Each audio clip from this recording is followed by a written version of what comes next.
الله أكبر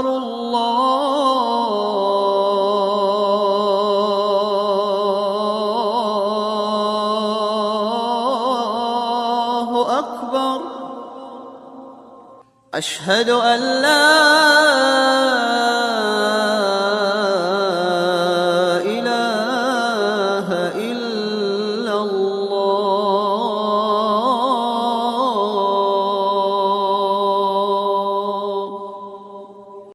أشهد أن محمدًا رسول الله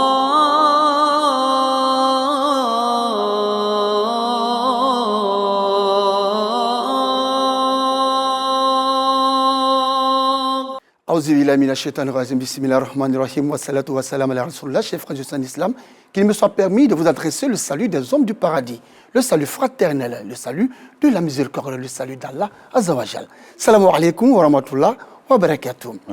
Allah subhanahu wa ta'ala, le tout miséricordieux, le très miséricordieux, le créateur de la terre et des cieux, le maître du jour et de la rétribution, a dit: au père de l'enfant, de les nourrir et de les vêtir de manière équitable. Mesdames et messieurs, bienvenue sur RTI 1. La problématique qui sera développée au cours de cette émission va porter sur le droit de l'enfant en islam. Pour en parler, nous avons invité sur notre plateau un imam. Il s'agit donc de Kamara Mohamed Lamine. Il est imam à la mosquée Nour d'Anyama. Il est aussi l'ex-secrétaire de la LIPSI de la commune d'Abobo en charge de l'organisation. Il est aussi le secrétaire général en charge de la solidarité, du social et de la santé. Imam, salam alaikum. Wa alaikum salam wa rahmatullahi wa barakatuh. Bienvenue. Okay. Est-ce que vous êtes heureux d'être ici? Très heureux. Et c'est la première fois? Eh bien oui, c'est la première fois d'être sur ce plateau. Sur ce plateau. Et vous suivez Allah Akbar d'habitude, hein? D'habitude, oui. D'accord. Et qu'est-ce que vous pensez de cette émission? C'est une très bonne émission et qui dure maintenant depuis des décennies et qui donne vraiment des informations sur la religion à tous les musulmans de la Côte d'Ivoire et hors de la Côte d'Ivoire. Voilà. Alors, imam, on va parler des droits de l'enfant. Mais bien avant donc de parler de cette problématique, nous allons ensemble suivre alors ce reportage que nous propose Assistant Diarra. Selon les Écritures saintes, les parents ont l'obligation de protéger, nourrir, vêtir et loger leurs enfants. Les enfants doivent être traités avec amour pour se sentir épanouis au sein de la famille. Ils doivent également être éduqués selon les principes et les valeurs de l'islam pour être les meilleurs citoyens de demain. Tout parent qui fuit ses responsabilités vis-à-vis de son enfant aura désobéi à Dieu. Voilà, retour donc sur ce plateau. Nous sommes avec l'imam Kamara. Imam, oui. Alors nous avons décidé de parler du droit de l'enfant en islam. Alors dites-nous, comment est-ce que le prophète, paix et salut de Dieu sur lui, se comportait avec ses enfants?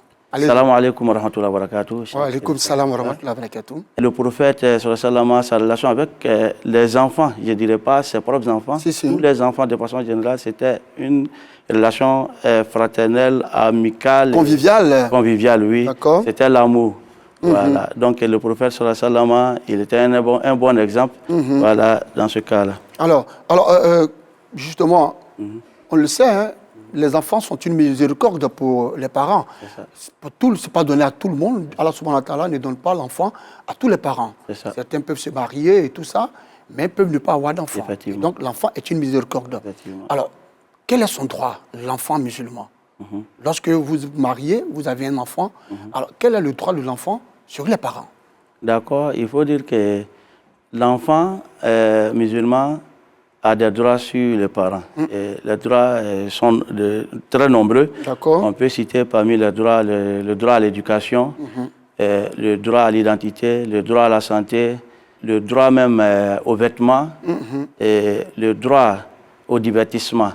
Il y a beaucoup de droits voilà, que l'islam reconnaît aux enfants et que les parents aussi doivent reconnaître. Et on l'a dit hein, à l'entame de cette émission, que les parents doivent justement les nourrir et les vêtir de façon équitable. Effectivement. Et pourquoi on parle d'équitabilité? On dit de façon équitable. Pourquoi on parle d'équitable? De façon équitable, effectivement, puisque les enfants, ils sont de deux sexes. Soit Allah nous donne une fille ou un garçon. Donc, quand il est garçon, il ne doit pas être privilégié sur la jeune fille. Donc, de façon équitable. Et donner à chaque enfant ce qu'il a droit et c'est ce qui est l'équité dont Allah subhanahu wa ta'ala parle ici. D'accord. Alors, dites-nous de façon concrète, Imam Mohamed, alors, comment justement le parent doit-il se comporter vis-à-vis de son enfant, l'éduquer, alors pour qu'il soit un modèle dans la société? Effectivement, il faut d'abord la communication. Et la communication, ce n'est pas seulement la parole. Si. Voilà. La communication, certes, elle est parole, mais il y a aussi la communication gestuelle. Le parent, en communiquant avec son enfant, il doit être doux dans la parole. Le prophète sallallahu alayhi wa sallam était un exemple sur ce sujet. Voyez-vous, en train de partager un repas avec un enfant qu'on lui avait demandé de protéger, il partage, le prophète sallallahu alayhi wa sallam, ce repas avec cet enfant. L'enfant avait sa main partout dans le plat. Il dit, Ya ghulam, samillah, wa kul biyaminik, wa kul mimma yalik. De façon simple et douce, il donne des leçons à cet enfant. Il dit, oh mon fils, avant de commencer à manger un plat, il faut préalablement citer le nom d'Allah en disant Bismillah ar-Rahman ar-Rahim et manger avec la main droite et manger aussi à côté de lui et ne pas traîner sa main partout dans le plat. Donc l'enfant, quand il a grandi, c'est lui-même qui vient réciter ce hadith parce que ça l'a marqué à vie. Il dit, quand j'étais petit, voilà comment j'ai été enseigné par le prophète. Donc la manière de parler à l'enfant est très importante. C'est pourquoi d'autres personnes disent, quand tu veux qu'on t'entende, crie, et quand tu veux qu'on t'écoute, parle. Oui, tout à fait, effectivement. Alors, en quoi est-ce qu'il est bénéfique, justement, d'éduquer son enfant selon les recommandations d'Allah subhanahu wa ta'ala, selon le noble Coran? Et on dit, le merci dépend de ce que l'on reçoit. C'est ça. Voilà. Donc, l'enfant ne donne que ce qu'il a reçu des parents. Vous voyez, quand tu l'as bien éduqué, selon les dires du prophète, selon l'islam, selon ce que le Coran dit, en retour, c'est nous-mêmes qui bénéficions. Parce que quand cet enfant va grandir, il va avoir de l'affection pour nous, il va avoir de l'amour pour nous. Une fois que nous ne serons plus de ce monde, cet enfant ne va pas nous oublier, il va continuer à faire des bénédictions pour nous, à invoquer Allah subhanahu wa ta'ala afin qu'Allah nous pardonne, même quand, bien étant dans la tombe, là où on ne peut revenir pour venir faire d'autres actions, pour qu'Allah subhanahu wa ta'ala nous pardonne. Donc, bien éduquer son enfant, c'est de lui donner son affection et cette affection-là va l'amener à toujours penser à nous-mêmes quand on ne vit plus. C'est ça, à être aussi un modèle dans la société. Effectivement. Parce que ça aussi, c'est le reflet, n'est-ce pas, de l'islam. Le fait d'avoir des enfants bien éduqués, le fait d'avoir des enfants qui sont des exemples dans la société, c'est aussi l'image de l'islam. Est-ce que ces enfants ne sont pas les ambassadeurs de l'islam? Effectivement, ce sont des ambassadeurs de l'islam parce que il a reçu une bonne éducation. Tout à fait. Donc, il peut véhiculer cette éducation aussi à travers son comportement dans la société. Surtout que l'islam, c'est le comportement. Hein? Effectivement. Le bon comportement, il faut préciser. D'accord. Alors, Imam, nous allons marquer une pause justement pour voir ce que pensent les populations de ce sujet du droit de l'enfant en islam.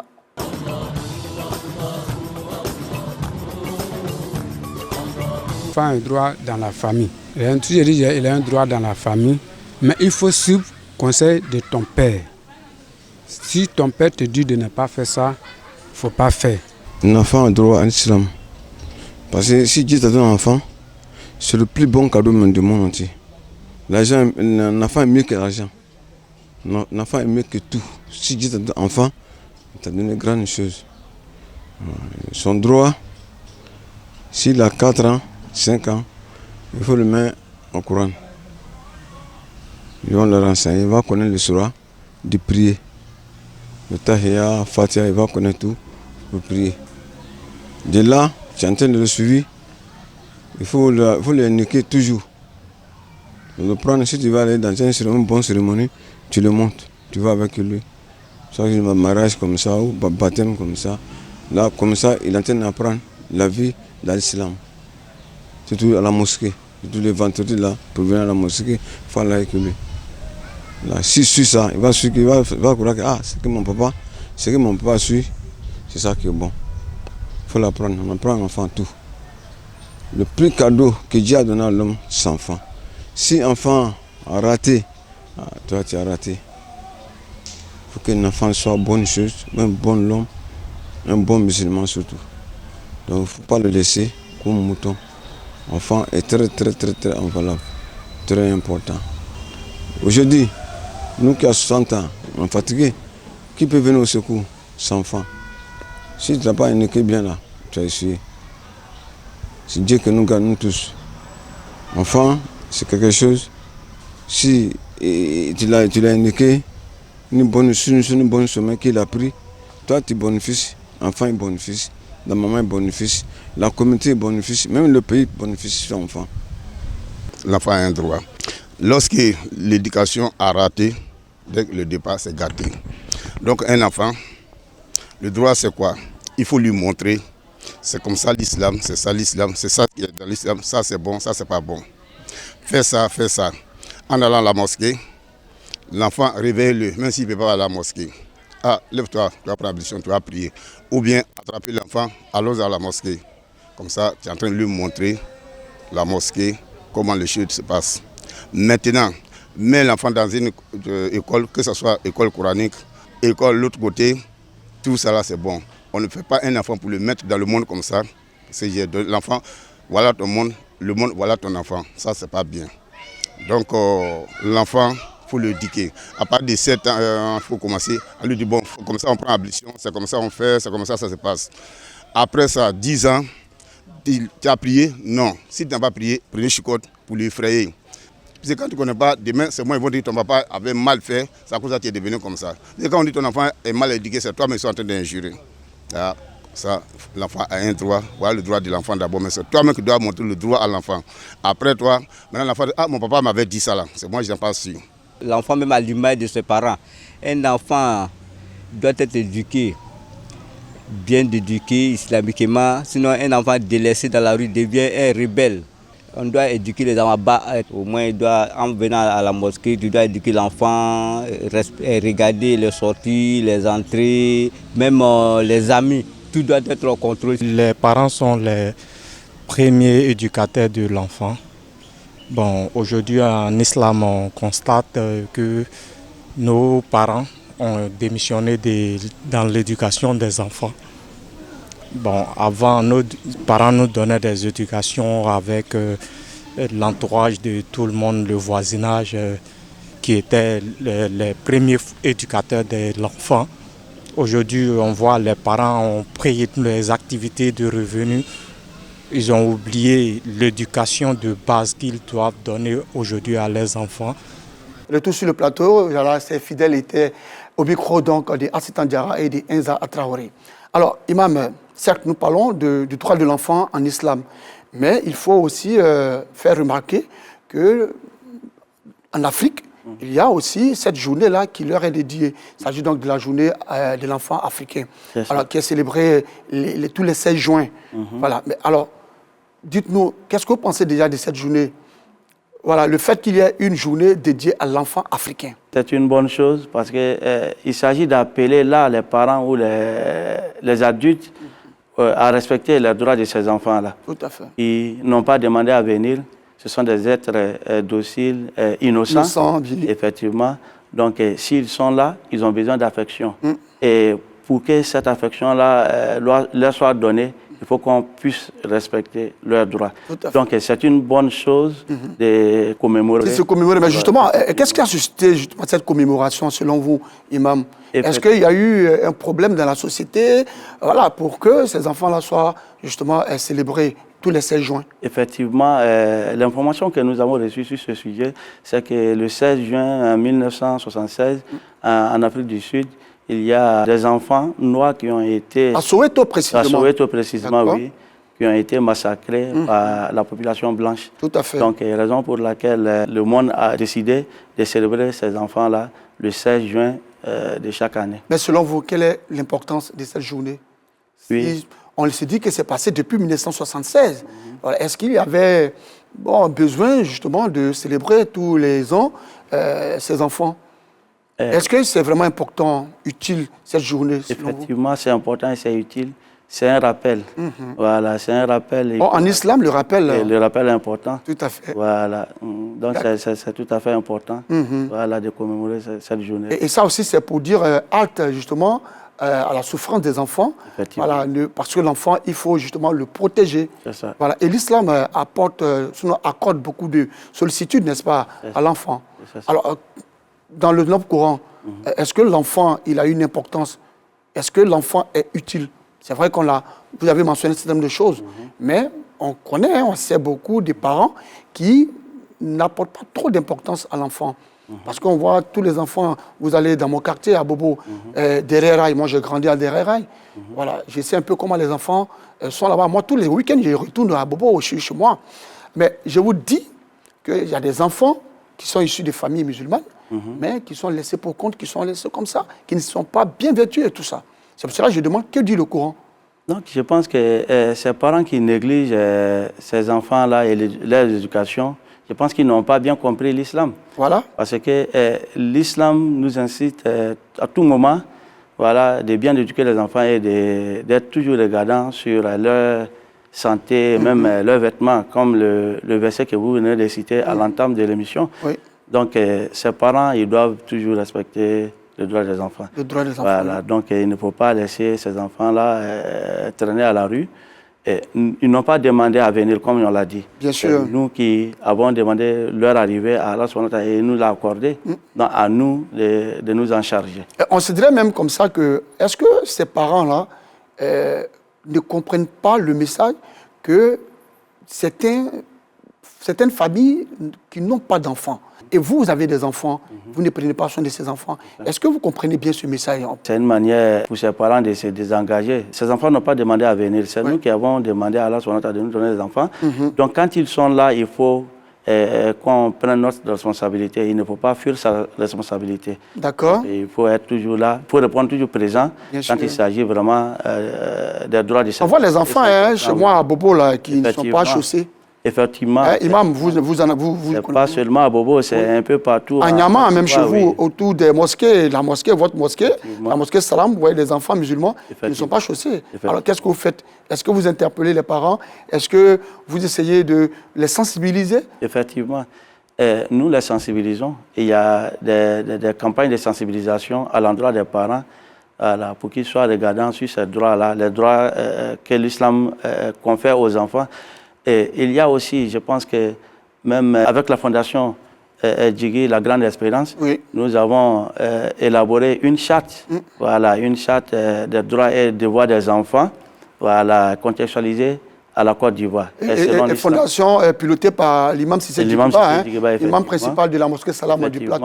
Donc cette charge-là, nous la vulgarisons et nous faisons de sorte que les parents aient accès à cette charte et qu'ils comprennent aussi le contenu afin vraiment de la mettre en pratique. D'accord. Alors, imam, au cours de cette journée, au cours de cette commémoration du 16 juin, alors, quelles actions vous menez, vous qui êtes membre justement de la fondation Djigui, l'Espérance, c'est ça? Effectivement. Voilà. Quelles sont les actions que vous menez? La Grande Espérance. La Grande Espérance. Quelles sont les actions que vous menez, vous, pendant justement cette période-là? D'accord. Il faut dire que parmi les actions que nous menons, c'est déjà les campagnes de sensibilisation. D'accord. Comme je viens de le dire. Bien sûr. Voilà. Il faut... Mais il y a quoi dans la sensibilisation? Quel est le message fort qu'on peut retenir justement pendant ces différentes campagnes de sensibilisation-là? Le message fort, c'est d'abord que le parent sache d'abord.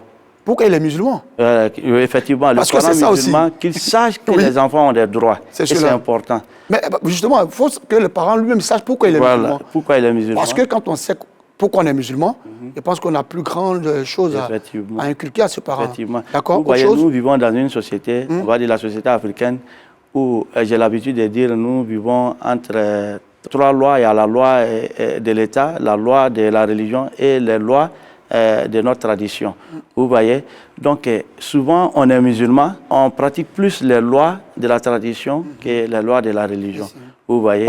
On privilégie tout ce qui est culturel au détriment de tout ce qui est culturel. Culturel, c'est ça. C'est cela. Donc quand il sait pourquoi il est musulman, je pense qu'il peut facilement comprendre que l'islam donne à ces enfants-là des droits. C'est cela. Et autre chose, est-ce qu'il y a d'autres messages dans cette campagne de sensibilisation? Est-ce que vous faites du porte-à-porte?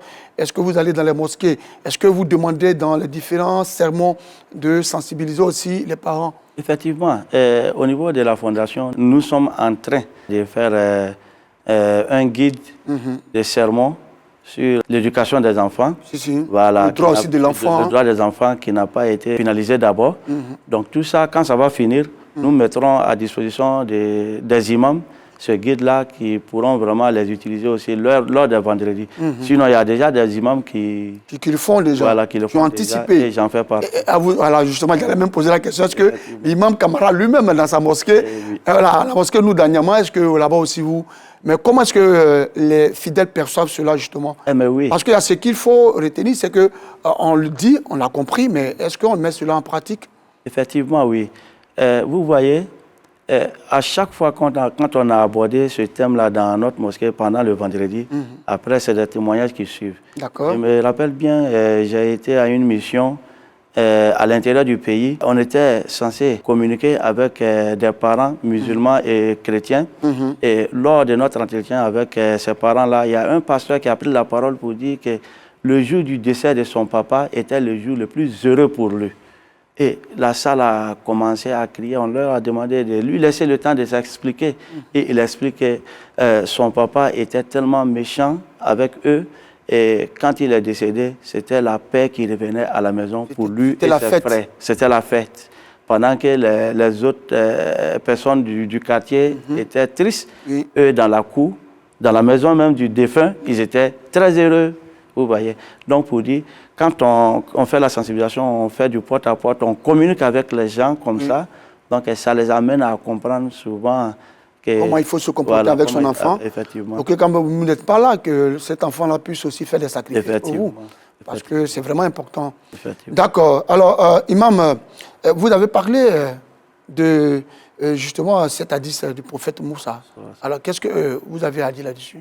L'hadith nous parle d'éducation de l'enfant. D'accord. Donc, je dis l'hadith, voilà, le prophète Moussa, Moïse, paix, salut de Dieu sur lui, disait: « Oh mon Seigneur, quelle est la meilleure action auprès de toi ?» Le Seigneur lui répondit: « L'amour envers les enfants, car je leur ai mis une disposition naturelle à mon unicité, et aussi leur communauté rentrera dans mon paradis avec ma miséricorde. » Voici un peu l'hadith. Oui. D'accord. Donc, quel commentaire? Ce propos rejoint un peu un hadith du prophète sallallahu alayhi wa sallam qui découle le Mawlidin Yula de la Fitra. Donc, chaque enfant naît sur la bonne voie, la voie de l'islam, l'unicité.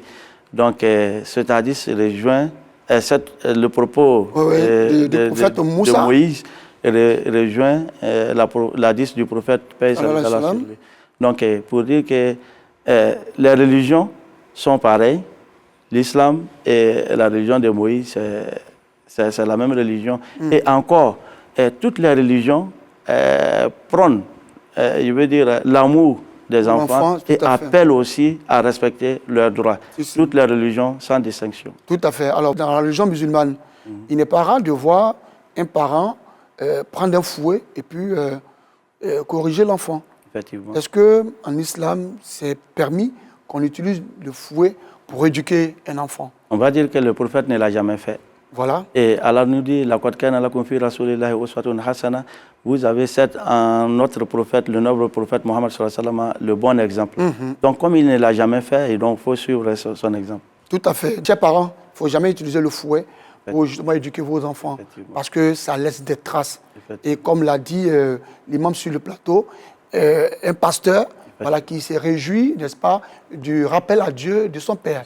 Parce que le père, justement, les maltraitait. Il faut éviter de maltraiter nos enfants. Ils sont doux, innocents. Alors, en prenant soin d'eux, voilà, nous gagnons, nous, parents. Justement, alors, Imam, nous allons marquer notre pause. Nous verrons justement ce qui s'est passé au cours de cette semaine. C'est dans la vie de la communauté.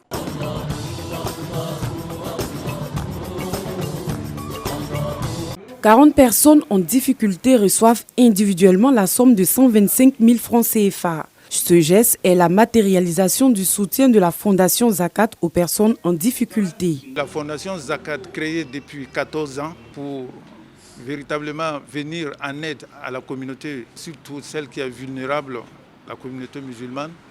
Et il faut dire par là que dans cette communauté, il y en a qui ont besoin d'aide et d'assistance. Et c'est ce que nous faisons, qui contribuent à la fortune de la Fondation Zakat. C'est ceux qui possèdent le minimum imposable, 416 500 par an. Alors, si vous possédez 416 500, vous êtes obligé de vous acquitter de la part d'Allah que nous recueillons. Un total de 5 millions de francs CFA offerts par la Fondation Zakat. Cet acte de générosité ne laisse aucunement les bénéficiaires indifférents. C'est pour mon commerce, donc je suis contente. Je veux dire merci à tous ceux qui ont pensé à nous et Dieu merci à celui qui a organisé cela et tous ceux qui ont participé. Que Dieu même bénisse les œuvres et que tout ce qu'ils font soit prospère. Nous prions Dieu de bénir toute la fondation avec tous ceux qui ont participé, que là où ils ont enlevé, que Dieu les rend au sanctuaire. On compte faire le commerce avec ça. On remercie encore les donateurs. Cette somme-là, on va essayer de faire quelque chose avec pour donner un peu de choses à la famille. Cette année, la Fondation Zakat a collecté 40 millions de francs CFA. Les 35 millions restants seront utilisés pour soutenir d'autres couches vulnérables, à savoir les veuves et les orphelins. Promouvoir les œuvres et le caractère vertueux qui ont marqué positivement la vie du cheikh Ahmadou Bamba Kadimou Rassoul, guide spirituel de la communauté mouride. C'est l'enjeu au cœur de ce rendez-vous annuel de récitation du glorieux Coran et de déclamation des Qassidas, poèmes dédiés aux louanges d'Allah et des éloges du prophète Mohammed. Nous sommes ici aujourd'hui pour essayer de vulgariser les écrits de Cheikh Ahmadou Bamba. Les plus grands écrivains de tout le temps, c'est Cheikh Ahmadou Bamba. Donc je pense que quelqu'un qui a écrit 7 ans, 90% de ses écrits, il parle du prophète sallallahu alayhi wa sallam. Les participants adhèrent à l'idée. Nous étions heureux et puis encore vraiment on a beaucoup apprécié et leur demander aussi que nous sommes toujours à leur disposition. Et on prie aussi pour le pays, pour que la Côte d'Ivoire soit dans la paix, dans la fraternité et que la cohésion sociale règne entre nous. Le disciple par excellence qui veut être le voisin immédiat d'Allah. C'est ça le mouride. Donc c'est Ahmad Bamba, Sénégalais bon teint, étant né au Sénégal, bon musulman et fier de l'être, a décidé de faire valoir l'islam, de faire valoir ce que c'est que la religion musulmane et de faire en sorte que l'on sache qui est Mohammed sallallahu alayhi wa sallam pour qu'on puisse le vénérer de la meilleure des manières. C'est ainsi qu'il a consacré toute sa vie, tout son temps à faire des panégyriques, à psalmodier et à faire des poèmes uniquement pour la grâce et la face d'Allah subhanahu wa ta'ala et de son auguste prophète. Cette activité est l'un des plus grands regroupements de la communauté mouride de Côte d'Ivoire avant le rendez-vous mondial du Magal à Touba au Sénégal. Commune de Koumassi. Pendant que les fidèles musulmans sont en un recueillement spirituel, à l'occasion de leur rendez-vous annuel, certains saisissent l'opportunité pour faire du commerce et réaliser du profit. Kara lui propose des chaussures, des chapelets et du café. C'est une rencontre qui est bonne pour le business. À chaque fois, récemment, on vient le café, nos marchandises, et puis comme il y a du monde, quand on vient, vraiment ça sort. La concurrence entre les différents commerçants fait rage. Chacun y va à sa manière. Pour faire les dégustations, en vendant les différents types de café. Il y a le café Touba, le café Moulu et les capsules du café Touba. Les gens viennent goûter, en même temps ils demandent le prix. C'est une bonne occasion pour notre business. Certains n'hésitent pas à s'offrir des marchandises, surtout tout ce qui est nécessaire à une élévation spirituelle. Les services sont appréciés par certains fidèles. C'est une activité mouride. On est venu trouver nos parents, ils sont là vendre quelque chose qui nous plaît. Ça a quitté au Sénégal pour venir ici. Là, ça avait l'occasion. Au lieu qu'on parte au Sénégal, on paye ici. Vraiment, ça nous fait plaisir. Au-delà du caractère religieux, les grands rendez-vous des communautés musulmanes demeurent une occasion pour certains fidèles de réaliser des profits dans le cadre de leur business. Mosquée d'Adjen dans la commune de Cocody. Les fidèles musulmans vêtus de leurs plus beaux boubous sont présents pour les 2 unités de prière qui marquent l'Aïd el-Kébir. Occasion pour l'imam principal Aboubakar Koulibaly de formuler les vœux de paix et du bonheur à l'ensemble de la communauté musulmane. Il a également invité les fidèles à être solidaires et privilégier le partage. Chers fidèles, la Tabaski est une occasion pour renforcer la fraternité et l'amour entre frères et sœurs à travers les échanges de vœux et de présents. C'est pour cela que nous vous exhortons à saisir cette occasion pour resserrer les liens et surtout renouer ceux qui sont rompus, car un bon musulman doit pardonner.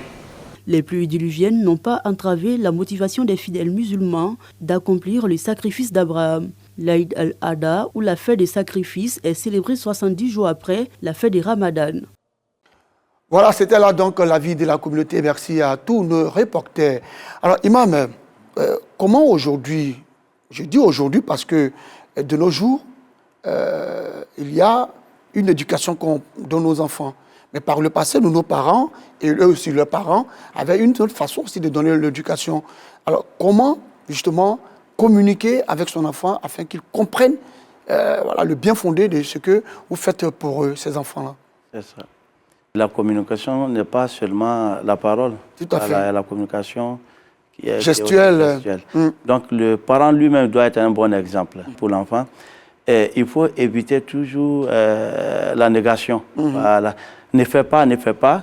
Et ça amène souvent aux enfants d'essayer d'aller découvrir. Oui. Et même quand tout à l'heure j'ai dit à notre téléspectateur que personne ne regarde sa télécommande. Vous allez voir que les gens, tout de suite, ils vont essayer de voir, mais pourquoi ils nous demandent de ne pas regarder la télécommande. Et c'est comme ça aussi avec les enfants. Donc il faut éviter toujours la négation. Et également... Et tu expliques aussi aux enfants pourquoi est-ce qu'on dit de ne pas faire ceci. Expliquer, effectivement. La communication, c'est l'échange et l'écoute. Voilà, il faut écouter aussi souvent l'enfant. Il a fait quelque chose, il faut l'écouter pourquoi il a fait. Il faut lui donner le temps de s'expliquer souvent avant de prendre des décisions. Et c'est important. Mais souvent, malheureusement, on constate que certains parents ne donnent pas cette chance aux enfants. Bien sûr. Ils pensent que ces enfants-là n'ont pas droit à s'expliquer. N'ont pas le mot à dire. Voilà, ce sont des ordres seulement à la maison. Et quand lui-même il rentre, les enfants, ils courent tout de suite aller se cacher. Alors, Imam, quand je pose cette question, on s'adresser à nos enfants aujourd'hui, parce que vous savez que nous avons tous des portables. Effectivement. Voilà, les réseaux sociaux ont pris le pas sur même l'éducation de nos enfants. Alors, à la maison, lorsque vous avez un enfant qui a déjà 1 an, 2 ans, alors, il va vers maman, qui est sur son portable, et est en train de regarder tout ce qui est statut. Il va chez le père, lui aussi, il est sur son portable, et est en train de communiquer. Voilà. L'enfant constate que ni le père, ni la mère, voilà, n'arrivent à lui prêter une attention particulière. Alors, est-ce que cet enfant va grandir dans un environnement sain, vu qu'il n'est pas écouté? Alors, il est laissé pour compte. L'enfant, est-ce qu'il ne risque pas, s'il grandit dans cet environnement-là, de devenir, bon, pas un enfant, pas un modèle? Il faut dire que les enfants copient toujours ce qu'ils voient des parents. Voilà. Donc, tout ce qu'on fait devant les enfants, ils vont les copier après. Tout à fait. Voilà. Et souvent, ils le font, et bien même que nous. Voilà. Donc, il faut faire beaucoup attention à tout ce qu'on fait devant les enfants. Et malheureusement, avec notre ère des téléphones Android, des téléphones intelligents, c'est un peu ça. Voilà. Donc, je pense que les parents doivent faire beaucoup attention. Et même pas laisser même les enfants seuls devant la télé. Et nous, on est cachés un peu dans la chambre en train de voir un peu le contenu de notre téléphone. C'est cela. Voilà. Quand c'est comme ça, l'enfant, il peut découvrir d'autres choses qui ne doivent pas être découvertes à son âge. D'accord. Alors, est-ce qu'au nom du droit de l'enfant, est-ce qu'il interdit aux parents, justement, de savoir avec qui son enfant marche? Mais oui. Il faut dire, c'est pourquoi est-ce que c'est fait une violation du droit de l'enfant? C'est pourquoi j'ai remercié toujours la Fondation Djigui, la Grande Espérance, et puis également l'ARCIP, l'Alliance des religieux pour la santé intégrale et la promotion de la personne humaine, qui font un travail très remarquable à ce sujet. Voilà, qui sensibilise les parents. Vous voyez, et pour eux, il faut contextualiser le droit à la Côte d'Ivoire.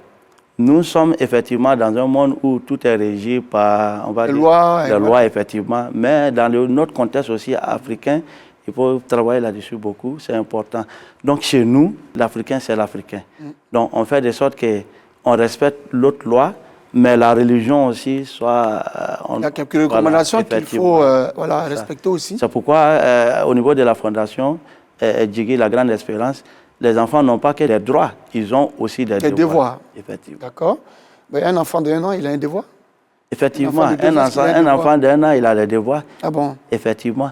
L'enfant, il a des devoirs, c'est-à-dire, même quand bien qu'il a 1 an, il ne doit pas se permettre d'injurier les grandes personnes. Non, mais est-ce qu'un enfant d'1 an peut... À nous, maintenant, de lui faire savoir que c'est un devoir pour lui de respecter. À partir donc de 3 ans, 4 ans, 5 ans, bon, peut-être qu'un enfant, on peut déjà lui inculquer ces valeurs-là. Oui, même à partir d'un an, M. Pargasoro. Un an, vous voulez dire que les enfants d'un an aujourd'hui il injurie une grande personne, il injurie une grande personne, ou bien il prend quelque chose, un bois par exemple, pour taper un de ses amis, il faut lui faire savoir que c'est pas comme ça qu'il doit se comporter. D'accord. Voilà. Un enfant qui est devant la télévision, qui est en train de suivre justement l'écran et tout ça, avec les parents. C'est ça. Et quand on sait ce qui se passe aujourd'hui, il y a des films qui passent qui ne sont pas de l'âge de l'enfant. Est-ce que c'est normal que les parents suivent la télévision, des films comme ça, des films très violents, avec un enfant de 1 an, de 2 ans, de 3 ans et même de 5 ans? Non, ce n'est pas du tout normal. La raison pour laquelle il y a certains films, quand on voit, il y a la tranche d'âge qui doit regarder. Bien sûr. Mais ce n'est pas toujours respecté, pas toujours respecté. Dans nos maisons. Maintenant, aux parents de savoir quels sont les films que les enfants peuvent regarder et quels sont les films qu'ils ne doivent pas regarder. Donc tout ça, c'est une manière d'appeler le parent à être responsable. En fait, il faut être responsable. Et il y a aussi des télécommandes aujourd'hui qu'on peut verrouiller certaines chaînes. Donc il faut les verrouiller pour ne pas qu'elles soient à la portée des enfants et c'est important. Parce que nous, on sort pour aller au travail. Bien sûr. Et les enfants, ils ont la commande à la maison et c'est compliqué. Un oustaz qui me disait comme ça que le bien est devenu le mal et le mal est devenu le bien. Et souvent, les enfants eux-mêmes devant la télévision, ils disent aux parents, ah papa, maman, rentrez dans la chambre, nous voulons regarder ce film parce que c'est un film gênant.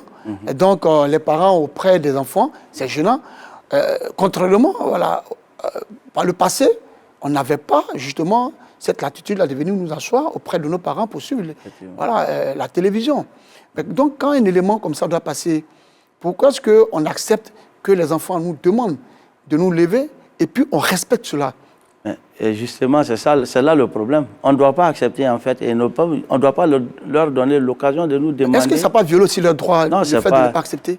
Leur droit, c'est de leur donner la bonne éducation. Et quand on a essayé de construire une bonne éducation pour ces enfants et qu'à la fin, c'est un film qui va venir détruire tout ce qu'on a construit, le parent a le droit de leur interdire de regarder ces films. Voilà. Donc, il ne faut pas leur donner l'occasion vraiment de voir ces films qui vont détruire cette éducation qu'on a construite pour eux. Certes, on a parlé des parents qui possèdent donc des téléphones Android, mais il ne faut pas oublier que les enfants également ont des téléphones Android et sophistiqués. Et voilà, justement, est-ce que on peut permettre à ces enfants-là de suivre sur leur téléphone portable des films immoraux et même obtenir des bouquets dans lesquels on a des photos indécentes? Qu'est-ce qu'on doit dire à ces enfants-là? Moi, je pense que tout ça, ça revient, la faute incombe aux parents, parce que déjà, un enfant qui a été bien éduqué, qui sait qu'être un enfant musulman ne doit pas regarder ce genre d'images, ce genre de films, même quand les parents ne sont pas là, et même quand il a l'occasion vraiment d'observer ces films-là, il ne le fera pas, parce qu'il a l'amour de ses parents, il écoute ses parents, qu'ils soient là ou absents, il les écoute. Est-ce qu'on ne peut pas dire que, justement, la société, si vous voulez, les parents ont démissionné quand même? Effectivement. Voilà. Effectivement. Donc, raison pour laquelle il faut communiquer avec les enfants. Je pense que c'est la seule porte de sortie. D'accord. Alors, que faire pour, justement, inculquer des vraies valeurs de l'islam à nos enfants? Que faire pour leur donner une très bonne éducation? Que faire aussi pour que ces enfants-là soient des modèles, des exemples dans la société? C'est ça. Imam. D'abord, il faut se baser beaucoup plus sur l'invocation, les doigts. Et c'est important parce que c'est ce que faisaient nos parents d'avant. Vous voyez, dans le temps, avant, quand il y avait un problème dans la famille, le parent il faisait des sacrifices pour que ses enfants en bénéficient. Voilà. Mais aujourd'hui, les sacrifices que les parents faisaient, ce n'était pas d'aller verser la nourriture sur non, pas du tout. Voilà. Souvent, on voyait dans nos familles, les vendredis, on appelle les enfants, les enfants du quartier pour venir partager un repas. Le repas.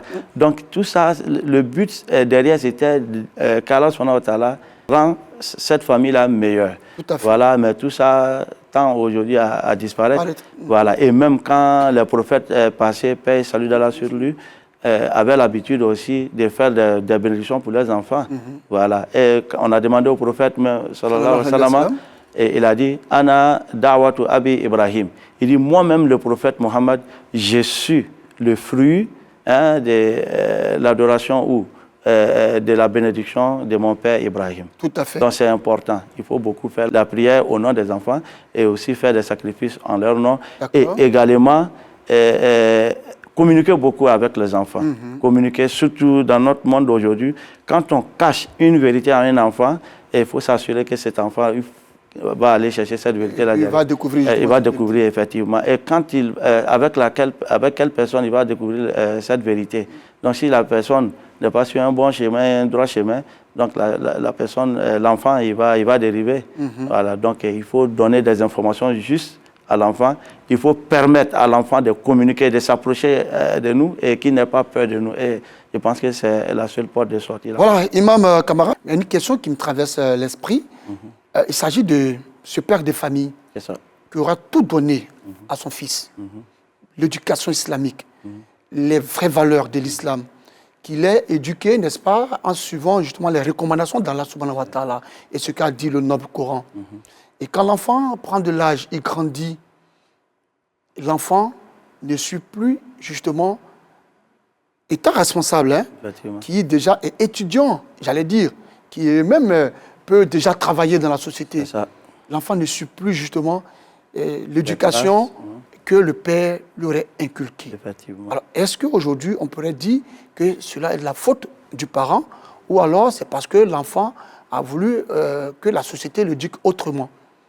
Alors, que doit faire le parent? Vous savez, la vie, les choses qui dépendent de nous ne sont pas nombreuses. Voilà, tout dépend d'Allah subhanahu wa ta'ala. Vous voyez, on fait de notre mieux. Voilà, l'être humain, il fait de son mieux et se basant maintenant sur les bénédictions et les prières, Allah subhanahu wa ta'ala va l'aider. Voilà. Vous voyez, cela, c'est le cas, c'est passé avec le prophète Noé, Nuh alayhi salam. Lui étant un prophète, comment on peut concevoir que son fils va contre la prophétie de son papa? Donc, vous voyez, c'est Dieu même qui choisit souvent aussi parmi les enfants ceux qui peuvent réussir, ceux qui ne peuvent pas réussir. D'où l'importance de prier pour ces enfants-là. Il faut toujours prier, il faut continuer de prier. Et quand on a fait le maximum, quand on a fait ce qu'on peut pour ces enfants qui dévient, donc cela ne nous incombe plus. D'accord. Mais il faut faire de sorte que demain on ne regrette pas pour ne pas avoir fait assez. Voilà, pour la réussite de ces enfants. D'accord. Alors, Imam, la toute dernière question, c'est de savoir aujourd'hui, justement, quand vous donnez une éducation parfaite à votre enfant, voilà, et que l'enfant, vous interdisez à l'enfant, justement, de ne pas suivre des camarades de classe ou dans le quartier, on vous traite de méchant. Voilà. Je venais ici pour cette émission, nombreux sont ces parents qui m'ont donné ces questions-là. Demande à l'imam, est-ce que nous sommes méchants ou alors c'est parce que nous voulons que notre enfant réussisse et ait une bonne éducation? On ne peut pas interdire aux enfants de suivre des amis. Voilà, et quand c'est des amis qui n'ont pas une bonne éducation, je veux dire. Effectivement, quand ces amis n'ont pas une bonne éducation, effectivement, tout bon parent demandera à son enfant de ne pas suivre cet ami. Mais sinon, demander aux enfants de ne pas avoir des amis, là, c'est aussi aller contre leurs droits. Parce qu'ils ont besoin de se frotter aux autres pour pouvoir acquérir d'autres compétences. Et c'est important. Et de pouvoir comprendre le monde, le fonctionnement du monde. Le fonctionnement du monde. Imam, on ne peut pas vivre seul. Voilà, on est venu dans la main de quelqu'un, on ira dans la main de quelqu'un. Donc l'être humain, il est social. Tout à fait, il est social. Imam, de vous à moi, vérité pour vérité. Oui. Dites-moi, Imam Kamara, Mohamed Lamine. Est-ce que souvent, ce n'est pas parce qu'il y a un conflit entre papa et maman? Maman ne respecte pas le père, que très souvent, on constate que dans nos foyers musulmans, ces enfants-là soient des ratés. Quand le père dit 1, la maman a déjà dit 20.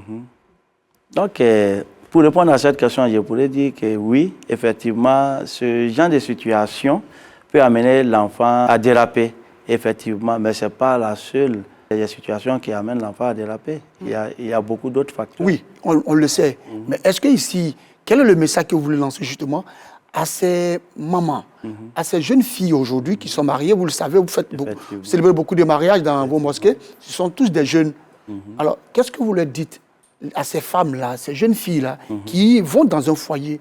Le foyer, vous le savez, hein, ce sont ces 3 pierres. Voilà, et c'est le feu. Qu'est-ce que vous leur dites, ces jeunes filles qui vont intégrer ces foyers-là? Qu'est-ce que vous leur dites? Pour que, justement, elles réussissent l'éducation de leur enfant. Parce que l'éducation aussi de l'enfant, voilà, je peux dire 90% repose sur la femme. Qu'est-ce que vous leur dites? Donc, je dirais d'abord à ces jeunes filles, ou bien ces futures mariées. Non, elles sont mariées déjà. Elles sont déjà mariées, elles ne sont pas futures. Donc, à ces femmes-là. Parce que pour avoir un enfant, il faut être marié. Effectivement. C'est que dit nous l'islam. Effectivement. Donc, je leur dirais de chercher à savoir ce pourquoi ils se marient. Voilà. Donc, il faut aller à l'école, je dirais à l'école des mariés. Il faut chercher à comprendre le fonctionnement du mariage. Savoir que être en couple est beaucoup différent qu'être chez soi en famille avec ses parents. D'accord. Donc, il faut pouvoir faire des sacrifices. Voilà.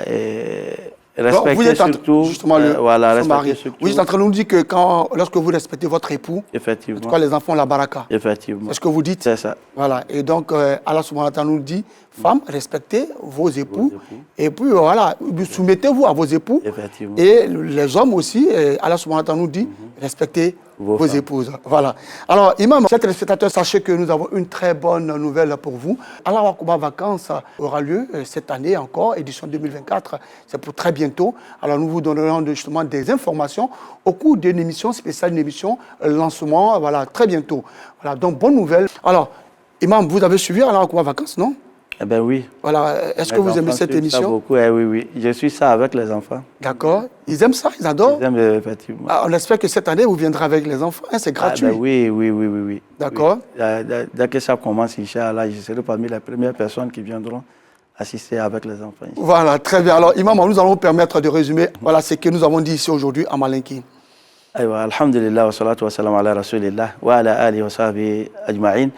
Voilà, an lajɛbagaw diɲɛ fantan naani bɛɛ lajɛlen na aw folen don kabini aw ka yɔrɔ nin ye jamukan ye an ka RTA la n'o bɛ wele ko Allahu Akbar min bɛ tali kɛ silamɛya a hukumu caman na bi an ka masalatu bɛ min kan o le ye o la denmisɛnw an'o ka ladoli so kɔnɔ ladoliko ɲuman na bangebaaw bolo donc kuma bɔrɔla o le kan bakuruba fɔ la a yirala k'a fɔ ko alakira sallallahu alaihi wasallam ale le ye an ka duwalen ye an bɛ min filɛ k'an ka ko bɛɛ lajɛlen kɛ kira dɔ tun kɛla o la tagamasɛrɛ ɲuman ye a kɛla mɔgɔ ɲuman ye ni denmisɛnw ye a ma wolomali kɛ mɔgɔkɔrɔbaw ni denmisɛnw la kanu ale ni hinɛ fan fɛ a hinɛna mɔgɔkɔrɔbaw la cogo min na a hinɛna denmisɛnw na ten o kɔrɔ le anw fana kan ka hinɛ denmisɛnw na ten i n'a fɔ kira yɛrɛ bɛ cogo min sallallahu alaihi wasallam a b'o cogo kelen na an ka jamukan nin a sigila kun ɲuman kosɔn o le ye juin kalo tile 16 diɲɛ fan 14 bɛɛ lajɛlen na diɲɛ bɛɛ lajɛlen bɛ o la tagasibila kɛ ka hakilijigi kɛ denmisɛnw ka dɔrɔn o la o min bɛ bangebaaw kan o la sa anw fana ka jamana kɔnɔ an y'a ye k'a fɔ an fana kan ka kuma nin kan o le kɛla jamukan nin yɛrɛ sigikun ye an bɛ min la o kan sa o le e min ye denfa ye e min ye denba ye i k'i janto i denw na ka o la hakɛ min b'i kan n'an k'o ma tubabukan na ko droit ko o kɔlɔsi o ye se ka matarafa i bolo hakɛ to den ninnu ye sini ɲɛsigi ye o ye se k'a kɛ anw tabaga ye cogo min m'a ye mɔgɔkɔrɔba dɔ y'a fɔ an ye jɔlakan na ko n'i y'a mɛn ko den k'o kɔrɔ le ko i b'i den fɛn min na tuma min na n'i nana kɔrɔbaya e bɛ n'i den o de la e bɛ n'i sinsin o de la n'i sinsin bere i sinsin bere n'o ma ɲa e bolo tuma min na ni mɔgɔkɔrɔbaya sera tuma min e b'a ye e bɛ sɛgɛn tuma min na tɔw sinsin bɛ o ta la bere tɛ e bolo e bɛ sinsin min na o kosɔn den ladon ko ɲuman a tɔnɔ bɛ anw yɛrɛ le kan ban sabu n'an fatula n'an tɛ yen don min denw bɛ tɛgɛ jan Ala subahana wataala waati bɛɛ u bɛ dugawu k'an ye an fana bɛ bɔ o numa kaburu kɔnɔ den ladon ko ɲuman o fana ni tɔnɔ bɛ se an ka sigi ma o tɔnɔ bɛ se an ka jamana n'an ka kabila bɛɛ lajɛlen ma ani duɲa yɛrɛ bɛɛ lajɛlen donc a bɛ kɛ sababu ye fitina min bɛ duɲa kɔnɔ o bɛ du fɛ a bɛ kɛ sababu ye kɔlɔlɔ min bɛ duɲa kɔnɔ dan bɛ sigi o la an b'a deli masa Ala fɛ Min fala ni ka dɔtolo kunandi o la ala mo kɛla. Amina Rabbi, ala doa mla, ala doa jabi. Merci beaucoup à vous, Imam. Voilà, Imam vient donc de résumer en malinqué. Tout ce qui a été dit ici aujourd'hui, vous l'avez remarqué, c'est la fin donc de cette émission. Rappelons que nous étions avec l'imam Kamara Mohamed Lamine, il est imam à la mosquée Nour d'Anyama, il est l'ex-secrétaire de la LIPSI de la commune d'Abobo en charge de l'organisation. Il est aussi secrétaire général en charge de la solidarité, du social et de la santé du CODIS. Merci donc à l'imam et merci à vous de nous avoir suivis. Je vous donne rendez-vous jeudi prochain, même heure, même chaîne. Rappelons que vous pouvez suivre la rediffusion de l'émission Allah Akbar tous les vendredis à partir de 9h. Avec l'imam, nous avons parlé des droits de l'enfant en islam. Merci donc à l'équipe de production et merci donc à l'équipe technique qui nous a réalisé cette émission. Salam alaikum wa rahmatullah wa barakatuh. Wa alaikum salam wa rahmatullah. Allahu akbar, Allahu